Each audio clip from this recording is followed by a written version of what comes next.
All right, welcome back to another episode. And today we are going to be talking about Ibogain and psychedelics. Yes. So as mentioned on our last episode, Brandon was struggling a lot and we were struggling at home. And essentially I gave him an ultimatum of either you go get help or that's it. Like was at the end of my line. I didn't know what to do. I didn't know how to continue tiptoeing around everything that was going on with his life. And so he said he doesn't do anything half-a. So I took it to the extreme. And just to preface everything that we're going to talk about, like, I don't advocate for anyone to go and just do psychedelics. It was a very worst case scenario for me. I felt like some other things were working, but I was at a point in my life where I needed something drastic and something, I don't know. It was just, I had heard other podcasts talk about it, other people talk about their experiences. And I was like, maybe this is something that I need. And I struggled with it. I was wanting to back out of it up until the moment I took it. yeah, even after you flew there to California, you wanted to back out. And I said, absolutely not. So yeah, you had already tried everything else. I had done 2 years of talk therapy. I had done stellar ganglion blocks. I had been on medicine for a few years. I'm sure there's some other things that I could have done and taken, but coming off the psychedelics, I definitely think it helped. But again, I think for some people, medicine works. I think for some people, prayer works. I think for some, yoga, therapy, I think everybody's at a different place in their life where different things may work better for them. But it's like you said, I go all in when I do something. So I'm like, I'm going to do something drastic. If I'm at that point in my life, I'm going to try something just to fix it. Because I do think that different types of therapies do work temporarily, but if you don't fix the root cause of the problem, you're just masking the side effects of PTS. And I think taking a pill every single day was definitely masking the root problem and cause. And then, like I've said before, like when I'd forget to take a pill or coming off the medicine, it was not traumatic, but that was definitely it rocked your boat. Yeah, it rocked my boat. And really, you felt like you were on a rocking boat. Then you become dependent on this medicine, but there's a reason why you need the medicine. So essentially with psychedelics, the root cause is addressed because you're putting yourself in a state to where you are seeing visions of things that are in your brain. And for years and years and years, you had been stuffing all the things that were causing these mental issues. And what we're finding from talking to a lot of other people within special operations or high-risk jobs is that a lot of them do have other trauma from before they went into the military. And that is one of the reasons they went into the military, because they felt like it made them important. It made them special. They wanted to help people. It gave them a purpose. And even that was a mask of other traumatic things that have happened in their life, because they were like, oh, now I feel good about myself because I'm doing something good with my life and helping people. And it is a noble cause. So we don't want to discount that.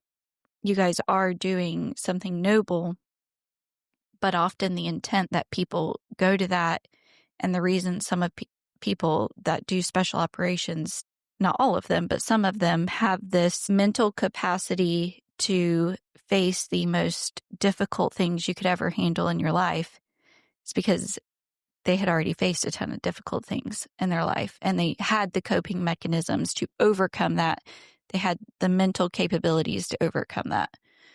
So what we've heard on other podcasts and other things, and you can go into your experience after this, is the psychedelics are helping address all those root issues of childhood, being a parent, being a husband, being everything, and getting to that root cause. Because a lot of trauma is not just for military people what they saw in the military. Well, it is and it isn't. Like, I carried a lot of stuff from my childhood that I didn't realize was a problem until just a few years ago. But even through all the deployments, like you're losing friends. In some situations, you're killing people. You're being put into life-threatening situations on a daily basis, like during time of war. And you don't have time to sit there and process and grieve and address the things that are happening to you that are not normal. They're all extreme, and then they become normalized. And so, we'd lose guys in some of my earlier deployments, and then the next day you're back out on a mission. And so, there's a grieving process when, and I say a normal person, but when a normal person loses a spouse or a child or a friend, you have time to grieve that person, and you get time to process your feelings and deal with everything that you have to. Whereas on a deployment, you don't. It's, hey, we just lost so-and-so. All right, tomorrow we're doing this operation. And you get some of your frustrations out when you go out and you try to find the people that did it, or you get into a gunfight and you get to let out some of your frustration and aggression, but you never take the time to sit down and process, okay, I just lost one of my friends. What does this mean? You don't have time for that. And so you just stuff it down, and then you get back from a deployment and all of you are on that deployment. And it's like, how do you deal with being blown up, with being shot at, with having people wanting to kill you, with carrying survivor's guilt, carrying guilt of taking someone else's life, all these things. And then everybody's in the same boat. So you're just feeding off of each other. And it's like, nope, this is normal. Hey, are you having trouble sleeping? Yes. Okay, then I'm normal. Are you drinking too much? Yes. Okay, then I'm normal. Are you just becoming distracted with all these other aspects of your job so you don't have to think about it? Because when it's late at night and you're by yourself and you're thinking about all the people that have hurt you, all the people that you've hurt, all the things you did, all the things you could have done differently, you don't want to think about that because you what if yourself to death. And so in my situation, I turned to alcohol as a means to, if I drink enough, I'll get tired and I'll go to sleep. And then I don't have to lay in bed for 2 hours thinking about everything. Right. And I feel like just in general, people treat the symptoms, and then it's once you guys retire that you're no longer having to get up and do the daily grind of being in the military, that everything finally hits. And it's like, oh, we can't just take a sleeping pill to go to sleep, or we can't just drink and wash all this away, or else we're going to lose everything in our life. So let's dive in then to the psychedelic experience. So you fly to California.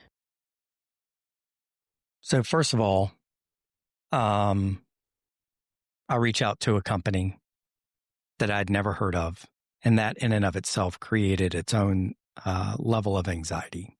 So I do research online of, I don't even know how to research this.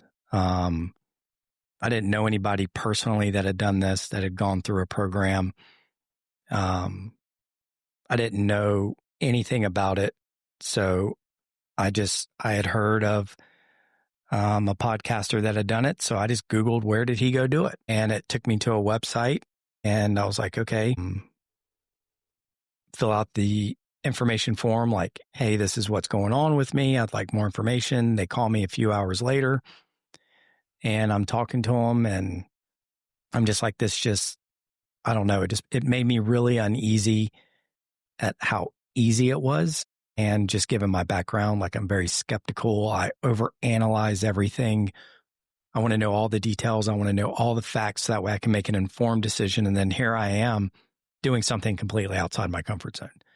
I'm doing something that's still somewhat in the testing phase, and Like Stanford has done a huge study on Ibogain and the effects of TBI and PTSD. I know Texas and California are like getting on board with a lot of things now, but we had to go to Mexico to do it because it's not legal here in the United States. And I have my own theories on that.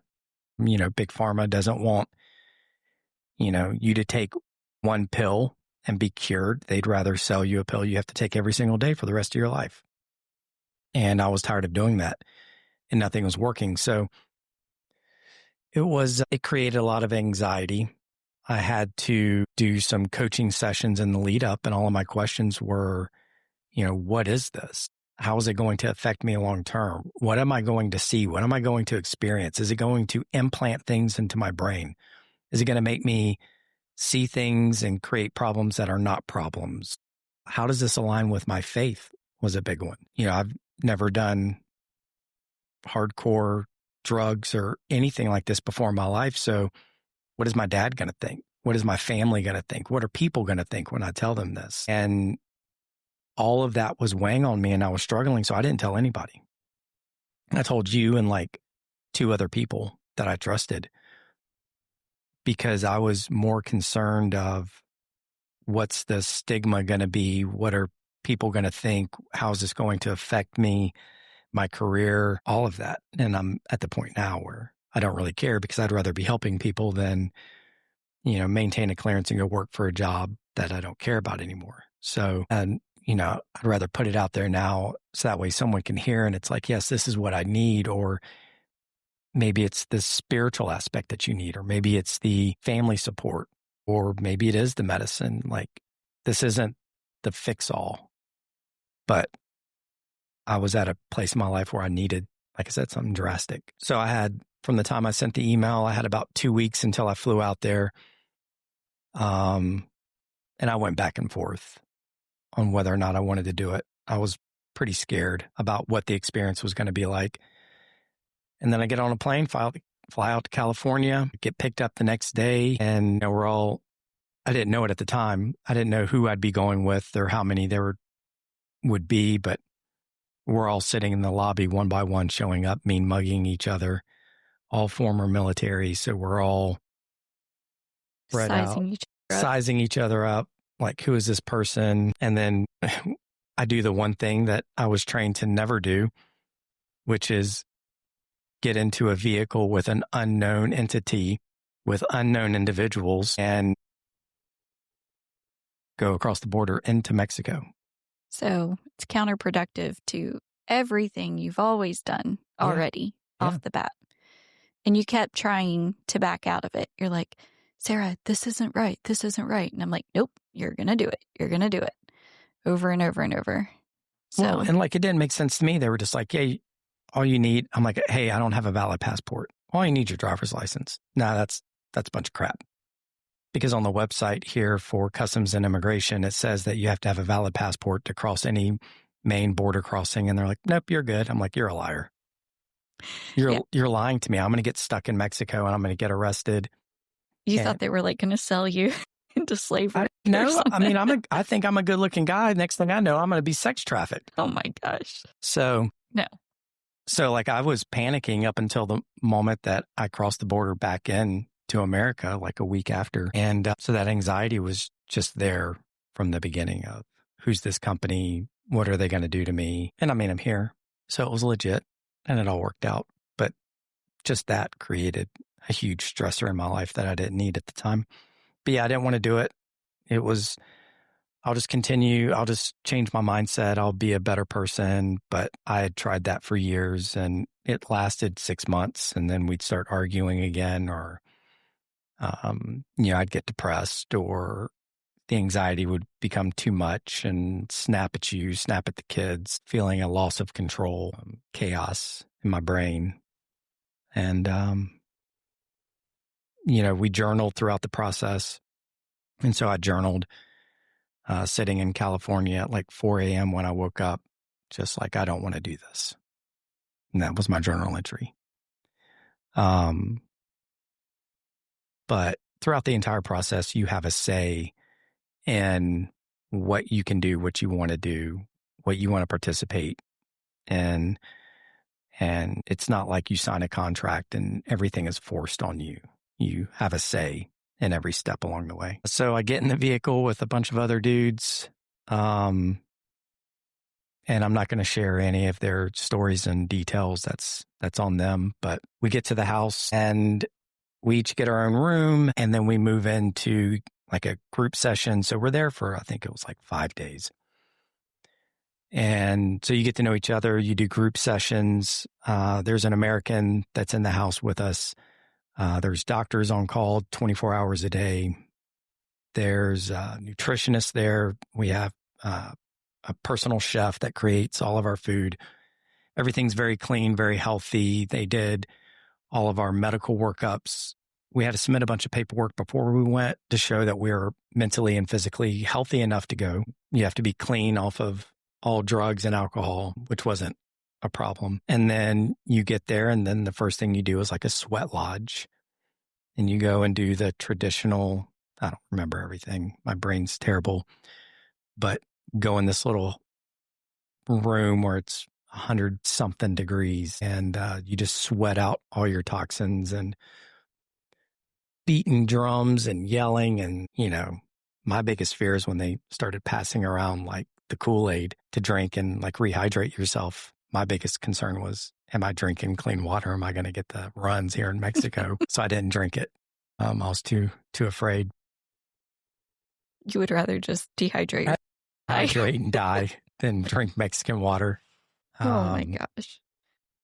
But yeah, it's funny. Like at one point we had to go around the room, and she's like, the lady that's in there with us is who is leading everything. And you go through 3 different cleansing sessions where it gets hotter and hotter and hotter.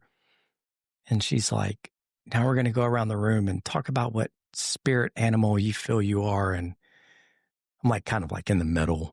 Everybody's like, I'm a tiger. That's my animal. And I roar and blah, blah, blah, whatever. And everybody's coming up with these all like really, I'm an eagle. I'm like, yeah, man, these are really cool. I'm going to do something like, I'm this, I'm that. Like, what's something good? I got to impress these guys. And it gets to me, and I just blurt the first thing out of my mouth. And it was, I'm a turtle. And I was like, where the hell did that come from? And I was just like, I'm a turtle. I'm slow and stubborn, but I get there eventually. And then I was like, you know what? That's kind of fitting. And I don't know these guys, and I may never see them again, and I may never talk to them again after this trip. So you know what? Who really cares? And you're hard on the outside, soft on the inside. Yeah. So we did that. And then the next day, it's all same type of stuff, group sessions, eating clean, medical checkups. And then third day, you fast all day. You get a massage. And then in the group sessions, just talk a little bit about that. You're just talking about the things that are bothering you, weighing on you, who you are as a person, your background, your past, why you're here, what you're hoping to get out of it. And it's like little hour-long therapy sessions. So you have plenty of time to get all your questions and fears addressed, all in a safe environment. Like everybody's there for the same thing.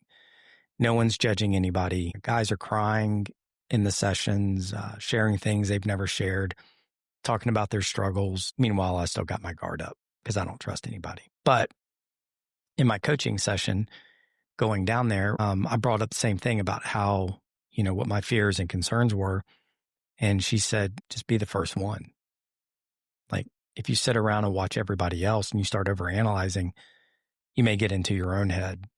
And so I was always the first one to raise my hand and, hey, I'll share. Hey, I'll talk about this. And it helps me just to get it out of the way.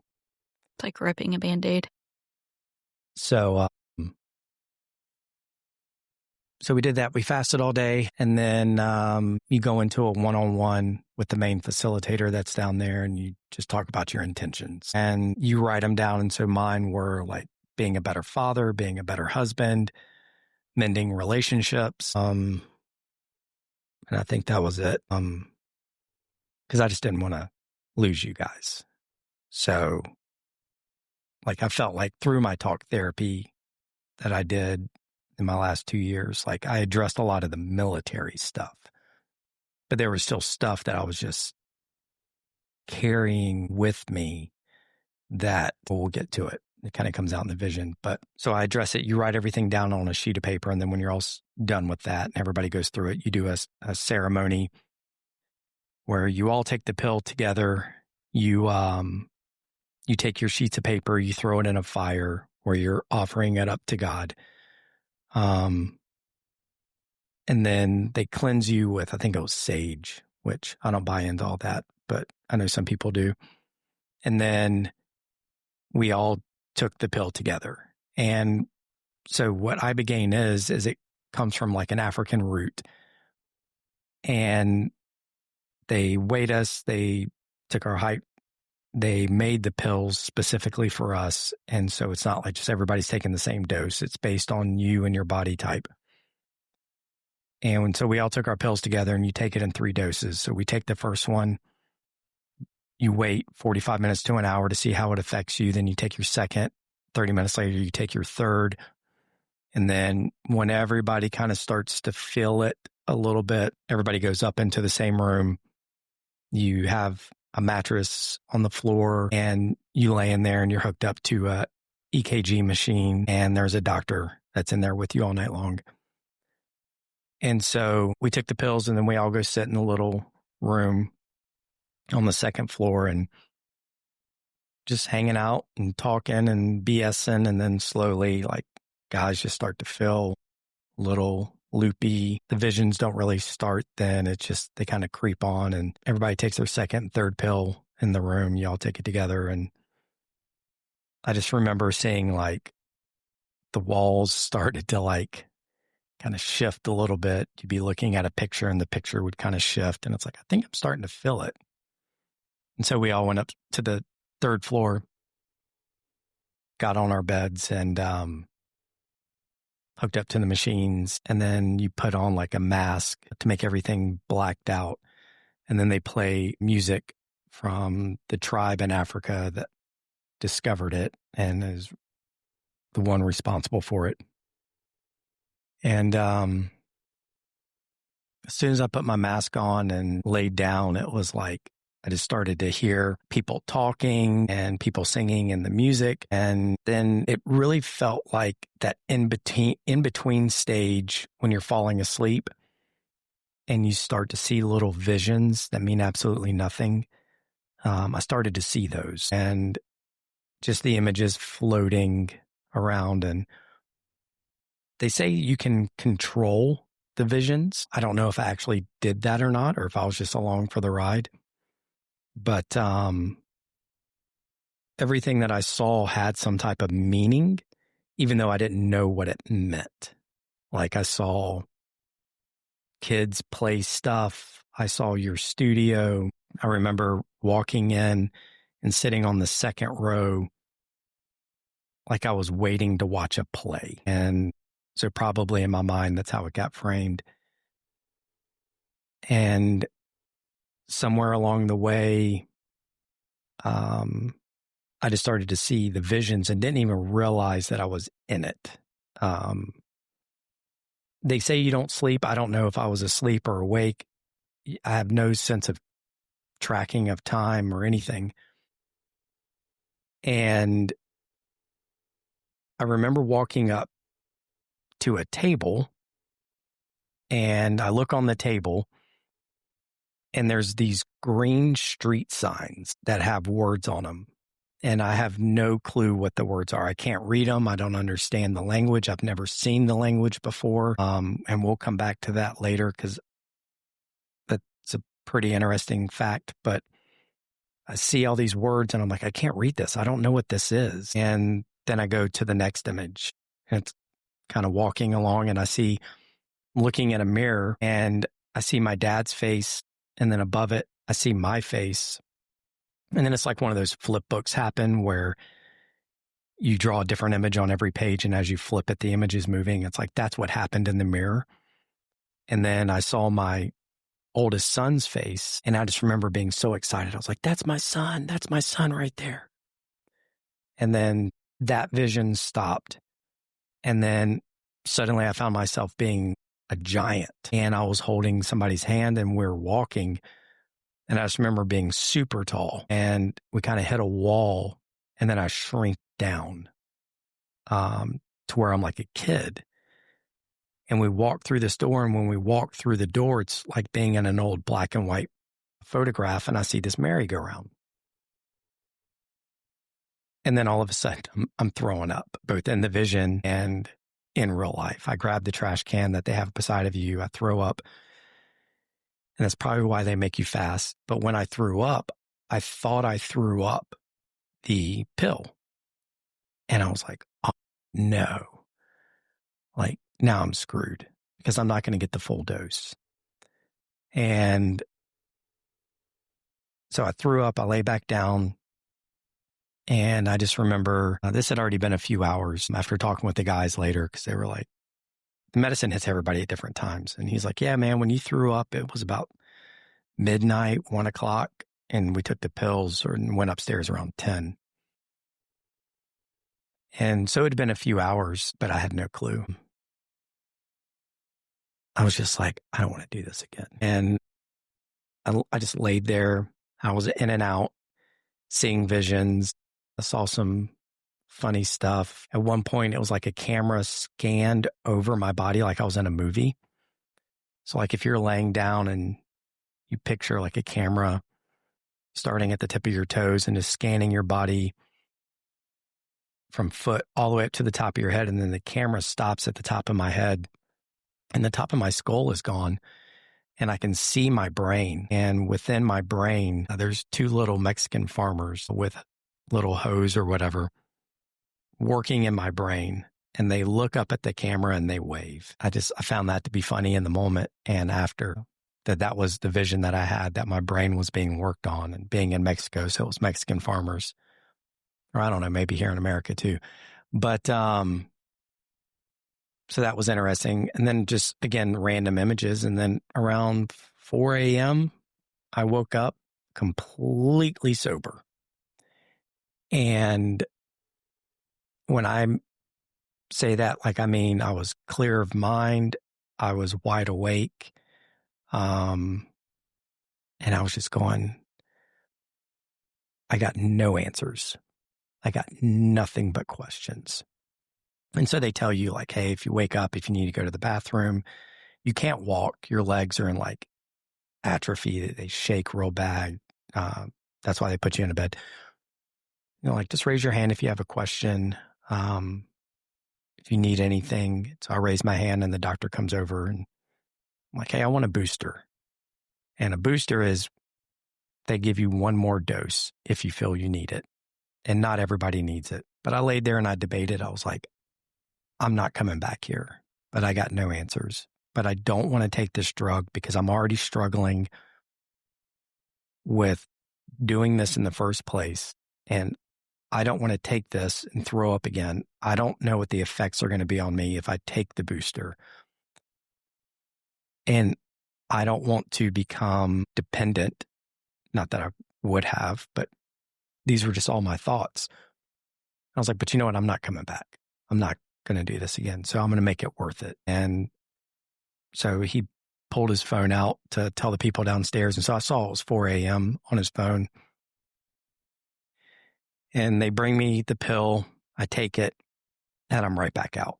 As soon as I lay my head down, put my mask on, I'm gone. And I just remember laying there while I was waiting for all this. I was like, okay, again, my analytical brain, I took 3 pills at around 9:30, 10 p.m. It's 4 a.m. now, so that's about 6 hours. So if I take this one pill, then no later than 10 a.m., I should be good to go. So yes, I feel safe taking this pill. So like even then, I'm justifying and rationalizing everything. So I lay back down, and with my mask on, I can see the room, and I'm like, all right, let's get back at it. And I see this little African lady walk up to me. She goes, okay, we went really fast that first time. Now we're going to slow some things down. And there were no African ladies there. So that was all in my head and my vision. And then I did all 3 visions over again. but this time I got answers. And so I walk right back up to the same table, and I see all the words, all the street signs that are laid out on this table in a language that I've never seen before, could not read, could not understand. And I've had enough French and enough Spanish and enough Russian to be able to recognize it, but I cannot read or recognize any of these words. And I'm standing there looking at this table, and then I suddenly feel this presence off to my left-hand side, which I interpreted as being Jesus. And I'm looking at it, I go, I can't read any of these. I don't know what any of this is saying. And then suddenly all the street signs flipped over, and they were in English.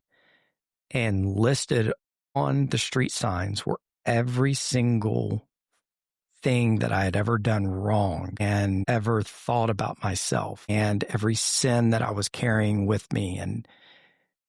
And Jesus goes, you're not meant to read those because that's not meant for you. The only thing that matters is what I call you. And I call you saved, and I call you forgiven. And I just broke down, like inside the vision and outside the vision, because here I'm reading all these words, and that was how I felt about myself. That was everything that I was carrying with me, that I would inside my head call myself, that was keeping me in a dark place. And here I've got God telling me none of those words matter that's on that table. The only thing that matters is that you're saved and forgiven. They all got wiped off the table into a trash can. And I just remember kind of glancing over, and I was like, oh God, there you are. Where have you been? I've not been able to hear you. And he goes, and this is where I don't know if it's like my own brain or if this is how God talks to me. He goes, I've been here the whole time. You've just had so much crap inside your head. You've not been able to hear me. And so then as I'm standing there, just kind of spending time with God, I'm like, we lost twins a few years ago, and that was, some stuff I was hanging on to. And I was like, I want to see the twins. And because I have no visual representation of what the twins look like, because we lost them when you were pregnant. I remember seeing a white figure in a robe holding the hands of two little kids. And their silhouettes were just like kind of like a white, clear type of image. Like I had no visual representation of what they would look like for my brain to process.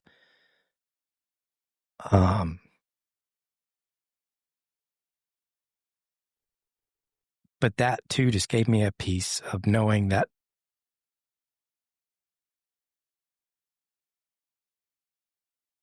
here I have two kids that I lost and never fully processed. And I see them walking with God.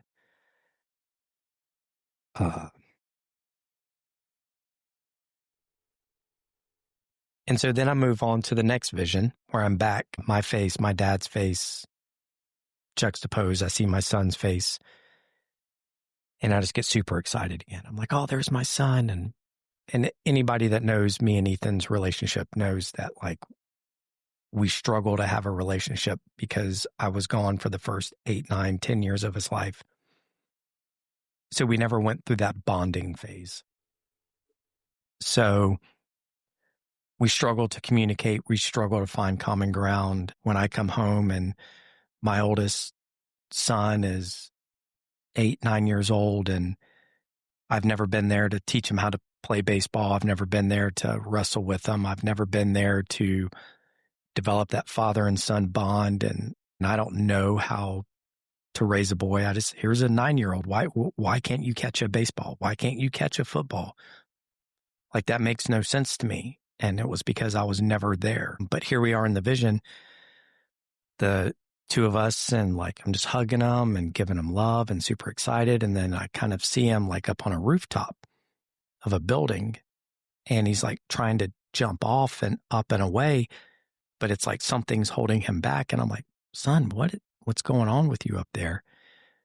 What has you? What's holding you back? And like I kind of zoom in and I see it's me with my arms wrapped around his waist, refusing to let him go. And I interpreted that in the moment as, here it is. It's time for him to leave and to fly away and to become a man. And I'm holding him back from being able to do that, pretty much out of my own selfish desires and ambition of trying to capture what I had lost by never being around when he was a kid. So for me, he's getting ready to turn 18, but for me, he's still 8. And so I had a hard time with that one. And then here I am, a kid again, and I'm stepping back into the photograph, and I realize I'm with my mom, and I see the black and white merry-go-round. I get on it. I start going around in circles, and I'm like, I don't understand what this is supposed to mean. And then I just hear, it's because you've forgotten what it means to be a child and how to have fun and enjoy life. And that's when I realized that, just how miserable I was just in life, and I wasn't enjoying it. I was just living it. And then I just kind of sat in the visions for a little while and saw some other random things that I don't really remember and didn't really make sense to me at the time or now. And then I woke up, the sun was up, and I laid there for a few hours, and I was ready to get up and start my day, and I was the happiest I had ever been. And when I was able to get up off my mat, you have to wait for the meds to wear off. Eventually they take the EKG off. You have to drink a shake to make sure you can keep food down and be good. And when I did all of that and got up, it was 10 a.m. So again, my analytical brain was right. I did the math right. I knew exactly when the drugs would wear off, even when I was high on psychedelics. And I got up and just went to my room and laid down and just journaled everything. And if you read my journal, you probably wouldn't be able to read it because my hands were shaking from the medicine. And they tell you, the more you get up and move around, the more it'll work out of your system faster. So I just went outside, got very hippie-ish, didn't wear shoes so I could ground myself, and just touched the dirt, and didn't have an appetite, but I forced myself to eat. And that day they make you whatever you want. And I have no clue what I had, but just spent the rest of the day just sharing my story with the other guys in the house. And they were all like, man, like, we can see a difference in you. Like, your eyes just looked, I forget what somebody said. I think it was like hollow. And now, like, your whites are whiter. Whites in your eyes are whiter. Like, you look happy. And then the next day, so you go to sleep that night. Next day, you do yoga. You do Reiki, which, again, that's not my thing. I don't know anything about it. I have my own opinions of it. But I was like, well, when in Rome, right? So I did that. And that was a weird experience. And then the next day, you do 5-MeO-DMT. And they say when you do that one, they call it the God molecule, because you'll either feel like this immense amount of love or you'll have an ego death. And so again, like, I was like, I don't think I'm going to do it. And I'm sitting there at breakfast. I'm like, I don't think I'm going to do it. I don't think I need it. Like, if there's a cloud 9, like, I'm on cloud 20. Like, I feel like I'm good. And the American there was like, yeah, no worries. It's completely up to you. Another guy was like, yeah, I don't think I'm going to do it either. And, well, I'm no punk. And like, well, I'll tell you what, how about I do it first, and then I'll let you guys know if it's worth doing or not. And they're like, all right, sounds good. So again, here I am, the first one to volunteer to go do something that I'm not even sure if I want to do, but story of my life. And so I do it, and I'm a nervous wreck. And so I take the 5-M, and it's a synthetic. It's not like I don't know what the real stuff is. I think it comes from like Yeah, it comes off a frog. So like whoever was the first moron to like lick this frog from Colorado and like experience this is like, I question what else you licked in your life. But they take that and it's a synthetic form of it.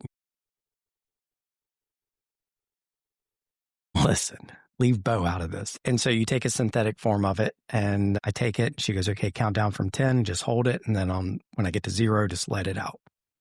And again, we're back up in the same room. There's the person that's administering it. There's a American there with me. And then there's like 3 doctors or nurse practitioners or whatever they were in there as well.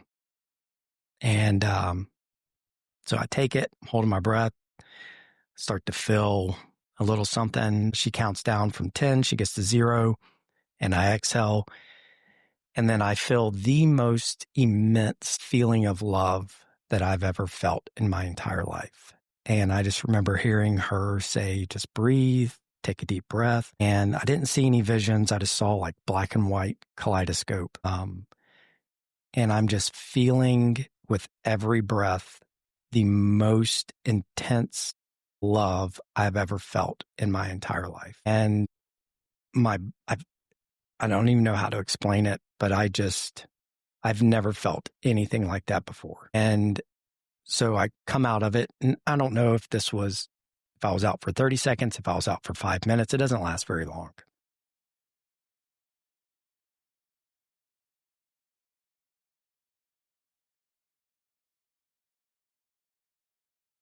I'm glad you remember. Yeah, I'm here for.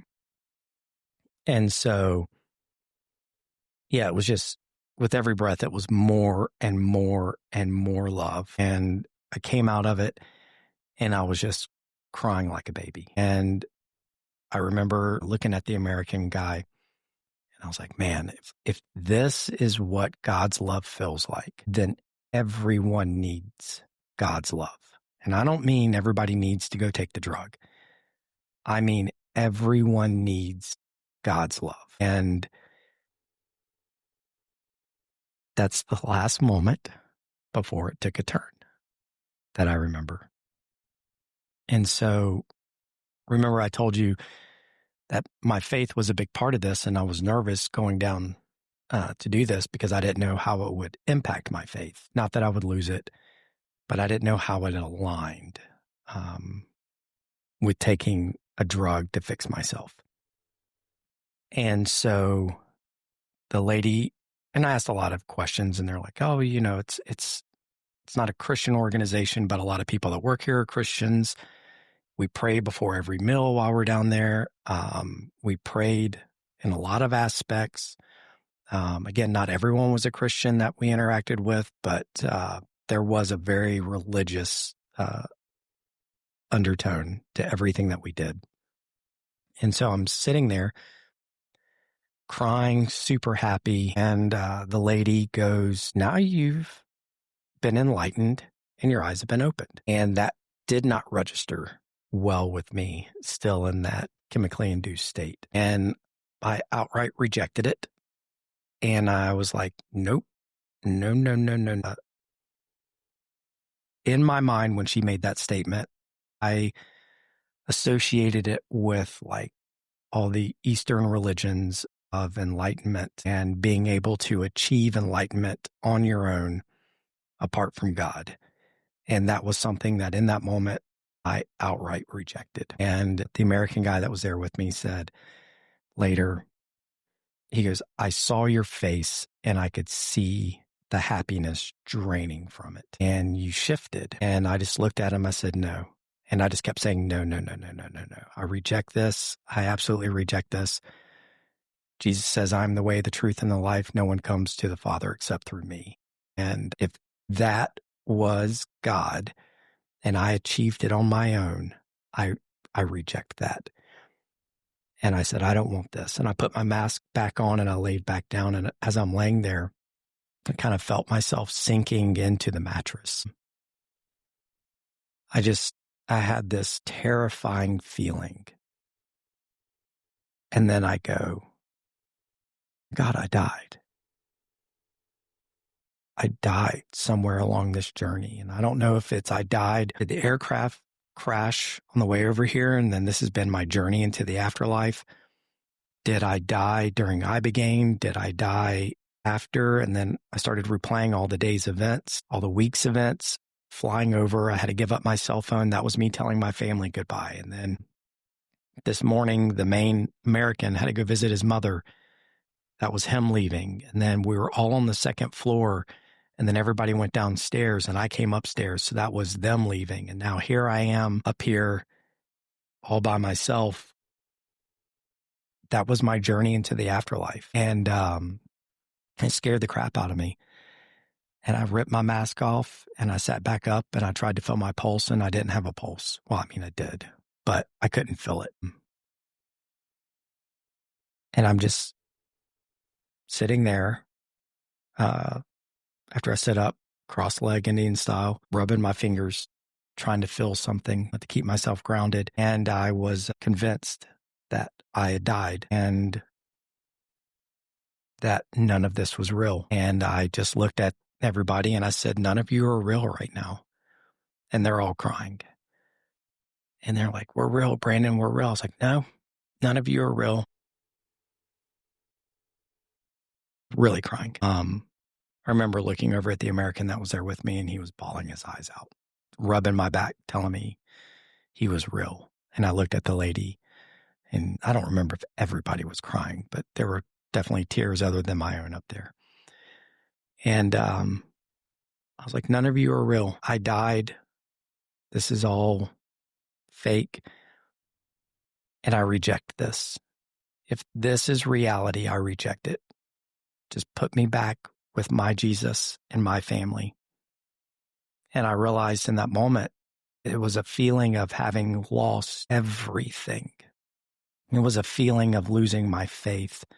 It was a feeling that I would never see my family again. It was going from feeling the most love I had ever felt to feeling like I had physically and mentally died. And it scared the crap out of me. And I just kept telling everybody they weren't real. I was dead.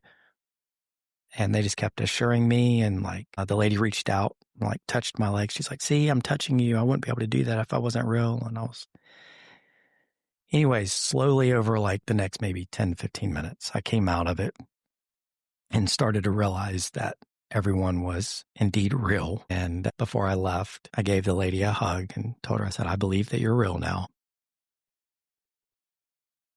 And then I went downstairs and sat in a stupor for like the next 24 hours, just questioning and trying to rationalize everything that I had been through over the last couple of days. And more or less sat in that state for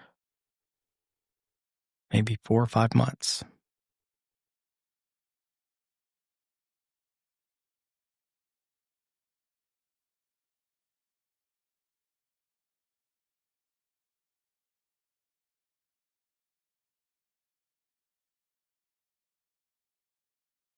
Yeah. So I don't know anything about Reiki, and she's going over my body. She starts at my head, goes all the way down to my toes, up or down one side of my body, up the other side. And she knows nothing about me. And she stops at my right knee and says, I can tell you have a lot of pain here. Well, I've got chronic right knee pain and I don't know what it comes from. It's just every once in a while, it hurts like bad. And she stopped at my left shoulder, right shoulder. I got both shoulder pain. She stopped at one of my shoulders. She's like, I can tell you got pain here. And I was like, yeah, I got a very small tear and like arthritis in my shoulders. And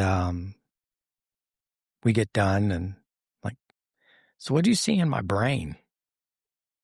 She goes, it's very crowded up there. I was like, that it is. And she says, you have a lot going on in your brain. And if you can ever get it to stop being chaos and organize your thoughts and put it into a book, you will write a bestseller. Now, I have not told anybody that I've been thinking about writing a book, but aside from you. And to hear someone say that doesn't know me kind of freaked me out. But then she goes, but I put a lot of signs in your brain to help with that. Well, that also freaked me out because I don't know what signs you put in my brain. I don't know what your intent was with putting it in my brain. And I don't know what that means or what's going to come from it. But that bothered me as well because I don't like anybody putting anything in my brain aside from me.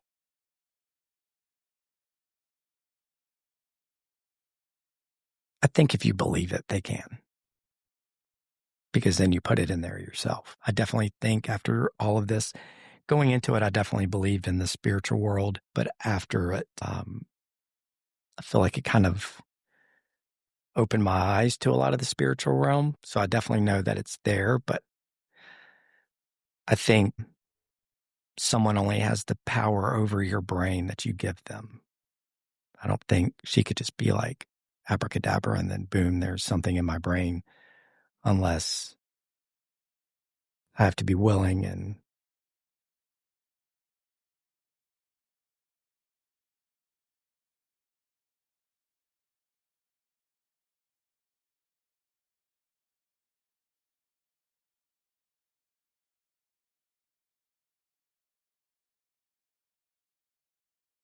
well, we're already in it.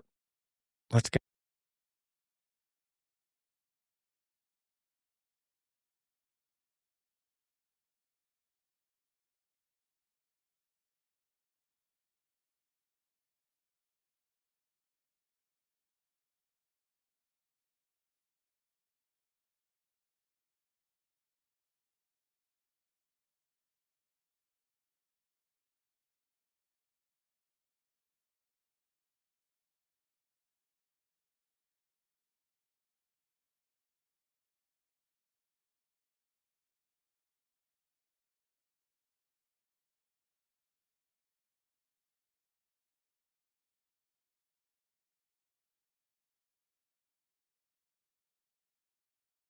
Can we take a break?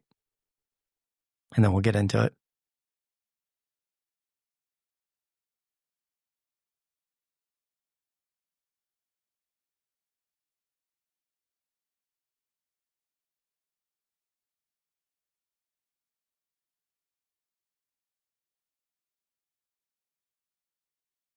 So after the 5-ME, made me question a lot of things about my faith. And I struggled for a few months to find it again. And I'll kind of jump back and forth because I don't want people to think that I lost my faith. But I think what it did was it forced me to take my faith to a deeper level. And it was no longer this, oh yeah, I believe in God. Oh yeah, I read the Bible. Yeah, I pray. And that being the crux of it. It's like, because in that moment of being under the 5-MeO and I felt this sense of death and feeling the most amazing love I'd ever felt that was self-induced through a drug. And then feeling like all of it was ripped away from me. That was one of the reasons why I went and got my master's in theology. And theology is the study of the Bible. So I wanted to be able to consume as much information as I could to find my faith again. And in doing so, my dad used to always say when I was a problem child,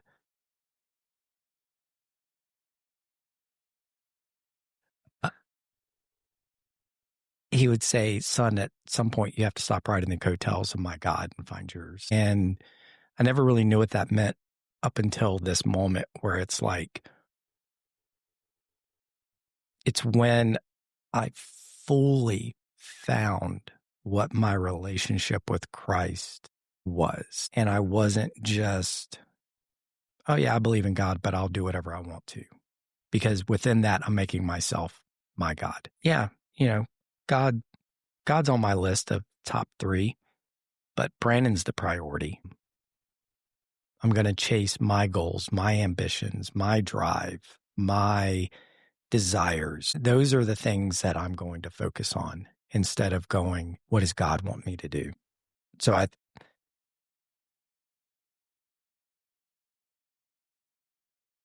yeah. And through this experience,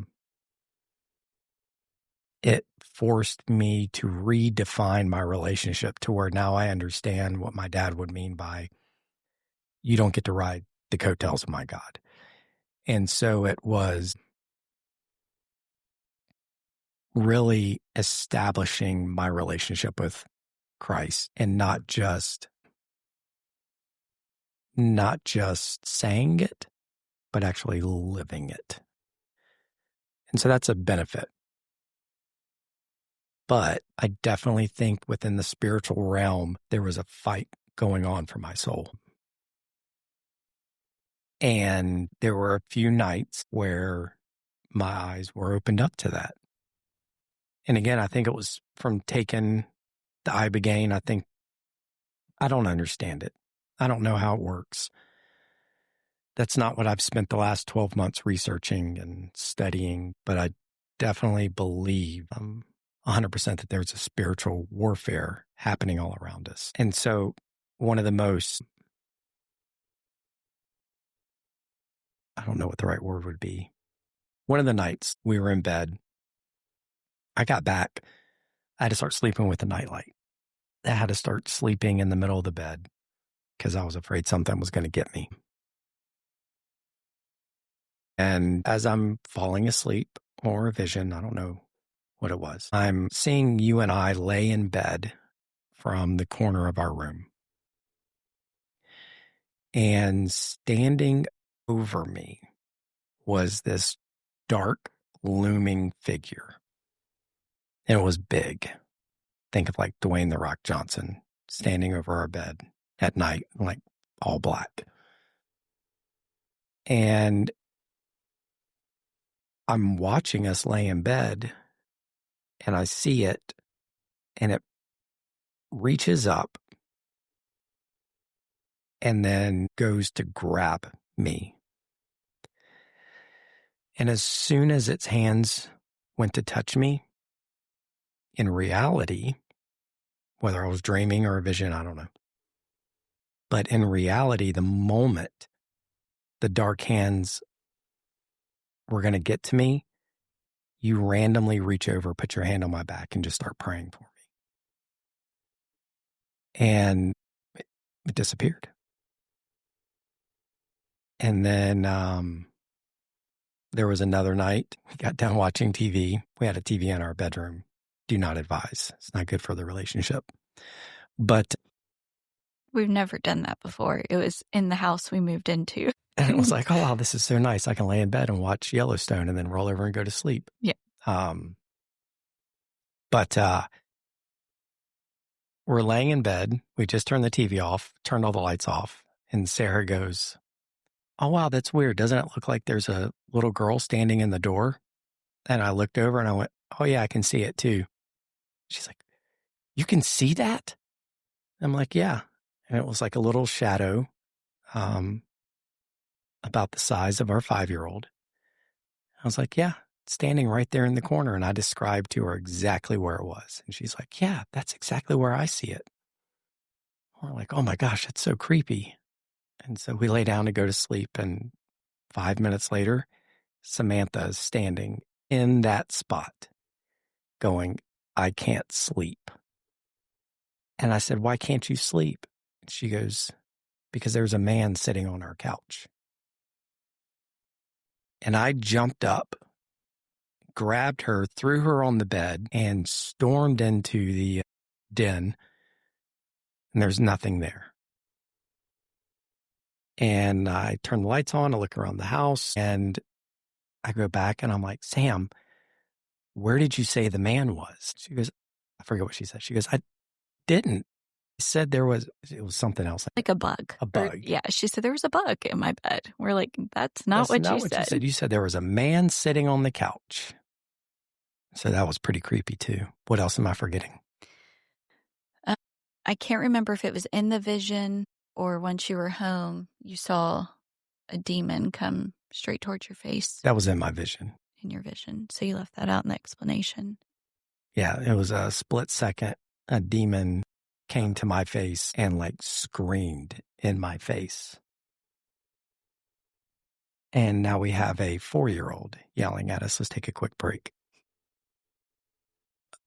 The one thing I want to, while we're on break, dealing with a 4-year-old, throughout all of this, like I keep talking about the spiritual warfare aspect of it and the fight for our souls. And what I felt was a fight for my soul.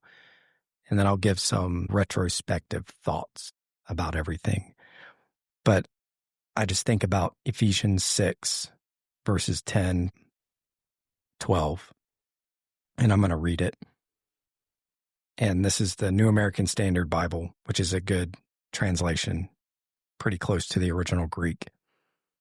And it's the protection for believers. Finally, be strong in the Lord and in the strength of his might. Put on the full armor of God so that you will be able to stand firm against the schemes of the devil. For our struggle is not against flesh and blood, but against the rulers, against the powers, against the world forces of this darkness, against the spiritual forces of wickedness in the heavenly places. I think within the Ibogain and the 5-MeO,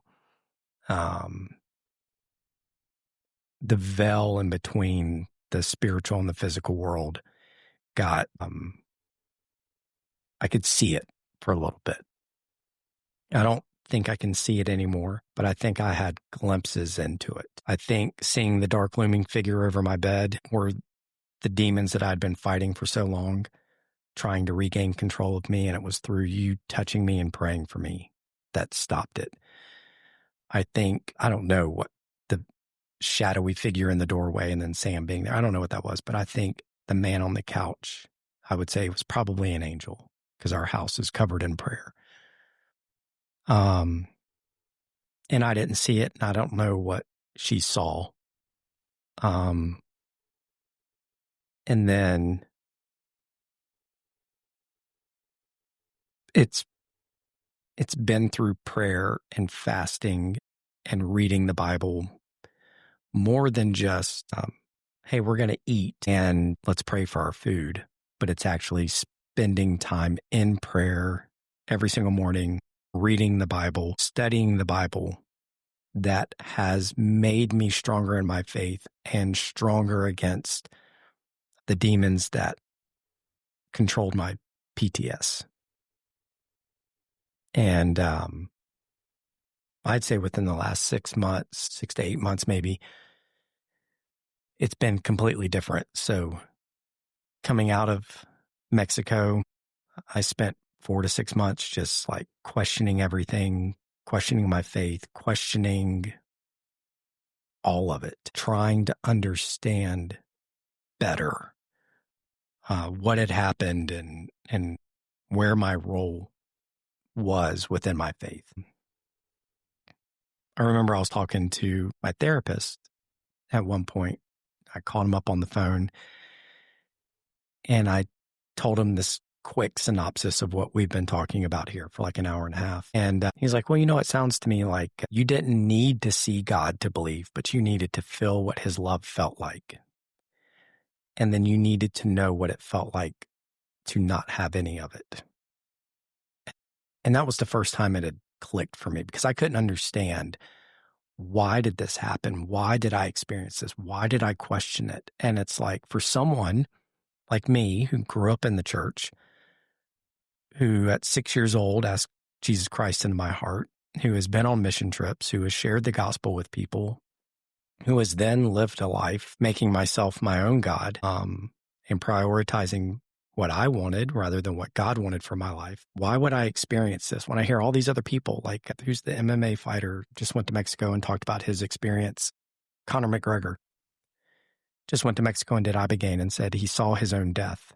And he was in the casket and he looked up and he saw Jesus walking downstairs and he was in a white robe. And he said, now I believe in Jesus Christ. It's like, I didn't have that experience. Mine crushed my faith.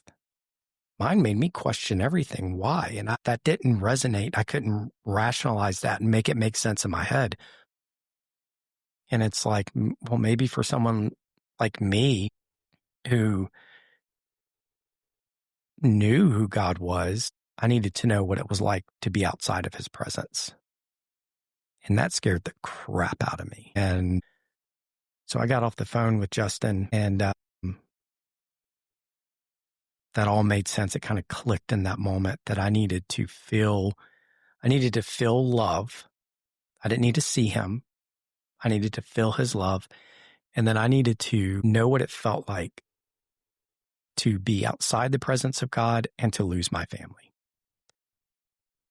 And so here I am sitting in my den, listening to praise and worship music, praying, and feeling the exact same amount of love and presence of God without anything external other than his presence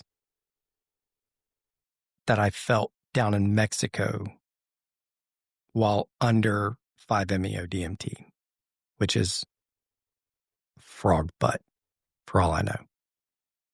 And I started sweating the same way. I was doing the same thing. I was rubbing my fingers to feel grounded.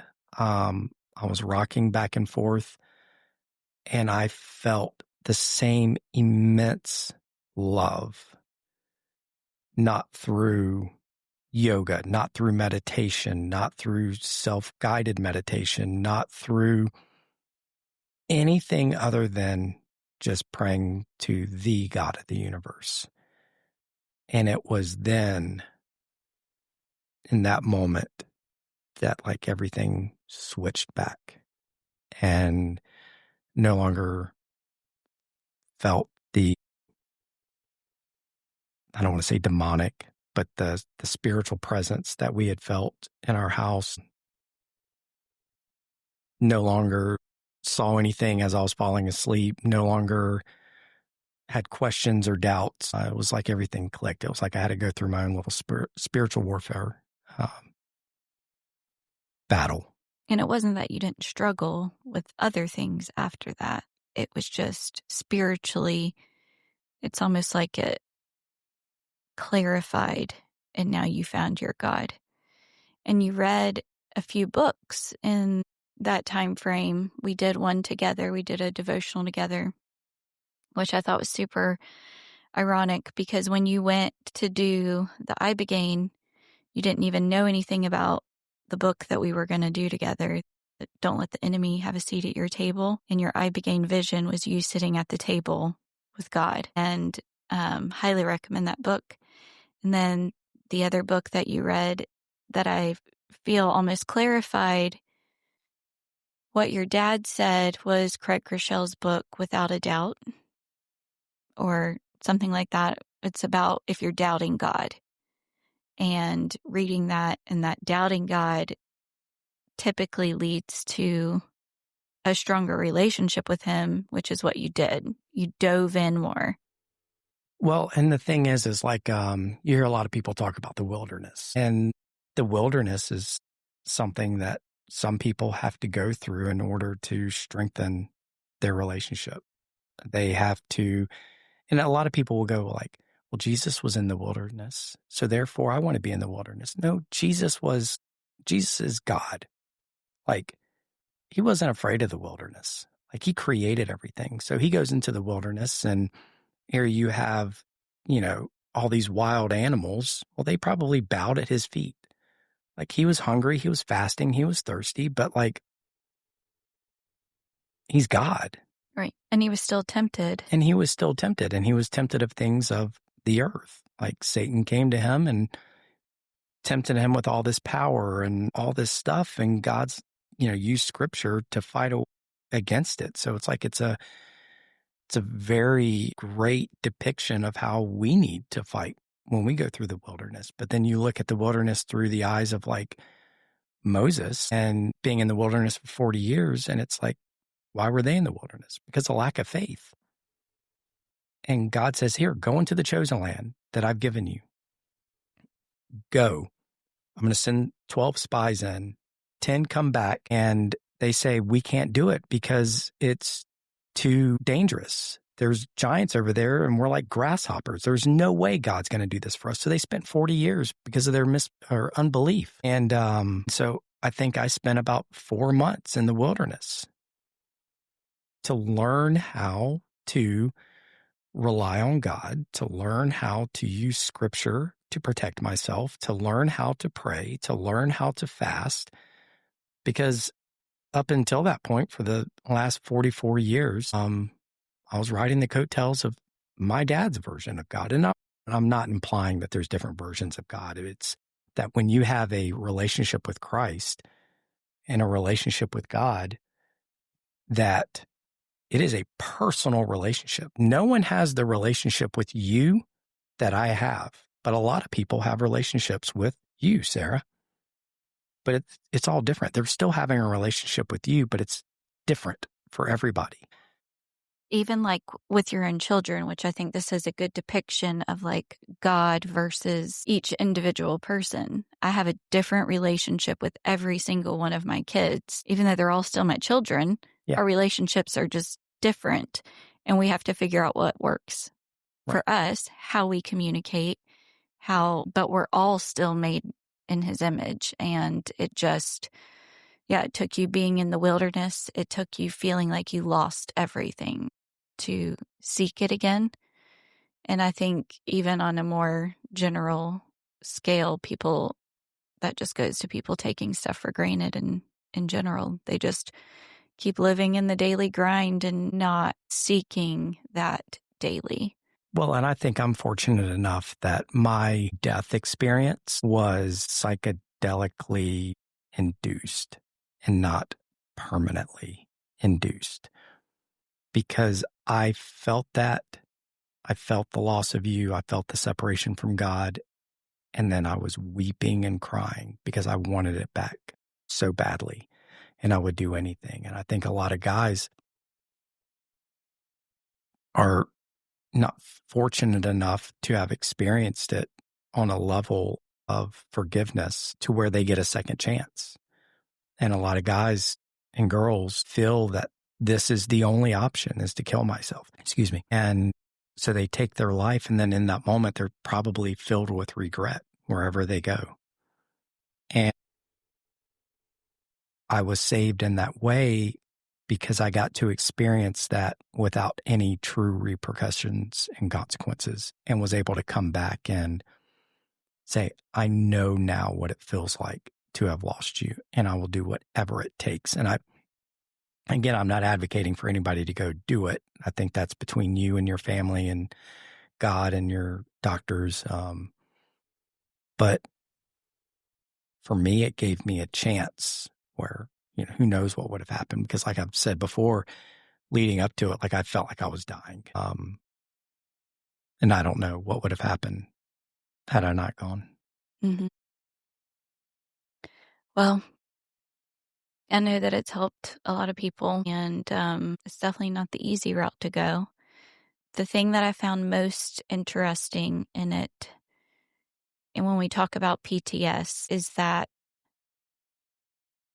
do you feel that a lot of your PTS from the military was not addressed in that because you first had to address the symptoms of the PTS, or because you had already addressed those during talk therapy? I think it's a combination.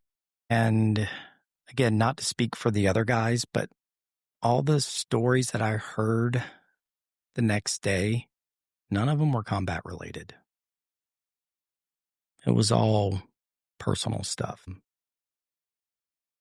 It was, I'm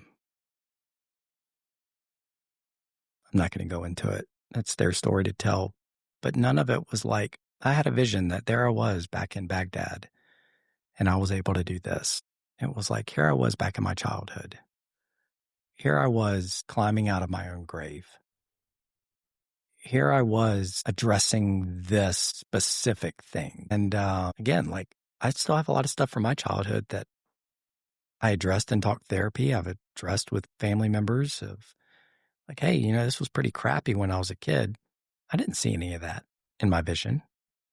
I didn't see any childhood trauma that I know I have. It was specific to a feeling of worthlessness, specific to feelings of not being good enough, me holding myself back, me holding others back, Not choosing joy. not choosing joy. And hanging on to regret and shame. Yeah. And that's going to look different for everybody. The things that you hang on to, we could have the exact same experience. And you're going to hang on to different things than what I am. And so it's different for everybody. So that's why the treatment's different for everybody. But I think the most consistent thing, and this is what I tell everybody when I talk to groups of people or individual people struggling with their purpose, their identity, PTS, any of it, I pray for them and I encourage them to develop a relationship with Christ, because within that, you're focused on something greater than you. You're not focused on yourself. And when you focus on yourself, you're making yourself your own idol, which is not healthy, because you're always going to let yourself down. And God is the only one that's constant through everything. And so he's the only one you can rely on, the only one you can lean on. Yeah. So we're going to talk a lot more about this moving forward, because I got my master's in theology, so I'm not going to let it go to waste. And you learned that all the signs were written in what language? Greek. Now that you've taken Greek. Yes. I started about halfway through all my classes, I started having to study Greek. And I said, wait a second. This language looks awfully familiar. And it was all the words that were on that table that I couldn't read. They were all Greek. And Greek is what the New Testament's written in. And I had never learned Greek until now. It's wild. Yep. All right. Well, we'll talk more about all of that going forward. So thanks for listening if you lasted this long. Yeah. And if you have any questions, feel free to reach out to us on social media, PTS&Me, or email us, ptsandme@gmail.com. And we look forward to hearing from you and talking to you next time.